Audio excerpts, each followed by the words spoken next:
السلام علیکم ورحمۃ اللہ وبرکاتہ۔ الحمدللہ رب العالمین والصلاة والسلام علی رسولہ محمد وعلی آلہ واصحابہ اجمعین، اما بعد فاعوذ باللہ السمیع العلیم من الشیطان الرجیم، بسم اللہ الرحمن الرحیم۔ آیت نمبر 16 میں اللہ تعالیٰ فرماتے ہیں اَأَمِنْتُم مَّن فِي السَّمَاءِ، کیا بھلا تم بے خوف ہو گئے اس سے جو آسمان میں ہے، اَن یخسف بکم الارض، کہ وہ دھسا دے تمہیں زمین میں، فَإِذَا هِيَ تَمُورُ، تو اچانک وہ حرکت کرنے لگے۔ یہاں ایک اور قدرت اللہ تعالیٰ نے بیان فرمائی ہے۔ پہلی بات تو یہ سمجھائی ہے کہ میں آسمان میں ہوں۔ اللہ تعالیٰ کا آسمان میں ہونا یہ ہے اللہ تعالیٰ، اللہ سب سے بلند ہے، وہ نیچے نہیں ہے، بلندی پہ ہے۔ تو آسمان میں اللہ تبارک و تعالیٰ اس زمین کو، پوری کائنات کو کنٹرول کر رہا ہے۔ ہم سب جانتے ہیں کہ 7 آسمان ہیں، پھر اس کے اوپر کرسی ہے، وسع کرسیہ السماوات والارض، کہ اس کی کرسی آسمانوں اور زمین سے بھی زیادہ وسیع ہے۔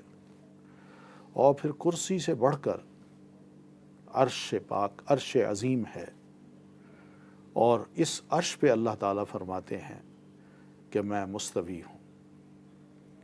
اور عرش اور کرسی کا جو مقابلہ ہے وہ آپ صلی اللہ علیہ وسلم یوں فرماتے ہیں جیسے بڑا صحرا ہو، بہت بڑا صحرا، اور اس صحرا میں ایک معمولی سی لوہے کی انگوٹھی پڑی ہو۔ تو انگوٹھی جس طرح صحرا کے مقابلے میں معمولی حیثیت رکھتی ہے، وہ نہیں کرسی اللہ کے عرش کے مقابلے میں معمولی حیثیت رکھتی ہے۔ اور پھر یہ عرش کائنات کی سب سے بڑی چیز ہے، سب سے بڑی مخلوق ہے۔ اور پھر جو بنانے والا ہے، آپ سوچئے وہ پھر کتنا بڑا ہوگا۔ یہی رب فرماتے ہیں کہ میں اوپر ہوں، مجھ سے بے خوف نہ ہو، مجھ سے بے خوف ہونے کی ضرورت نہیں ہے، اور نہ ہونا چاہیے۔ بے خوفی سے مراد یہ کہ کوئی بات نہیں، ہم جو کرتے چلیں، کون ہے پوچھنے والا، کون ہے چیک کرنے والا، جو ظلم چاہیں کریں، جو برائی چاہیں کریں، کون ہے ہم سے پوچھنے والا؟ نہیں، اس سے بے خوف ہونے کی ضرورت نہیں ہے۔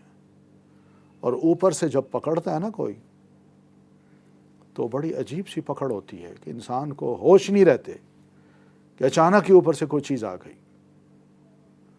تو اس نے اپنا تعارف کراتے ہوئے کہا میں آسمان میں ہوں، مجھ سے بے خوف ہونے کی ضرورت نہیں ہے، اور اگر میں چاہوں تو جس زمین پہ تم چل رہے ہو، اسی زمین میں تمہارے قدم جہاں پڑنے سے پہلے میں اس زمین کو پھاڑ دوں، اور تم اسی زمین کے اندر چھپ جاؤ، گم ہو جاؤ، دھنسا دے تمہیں۔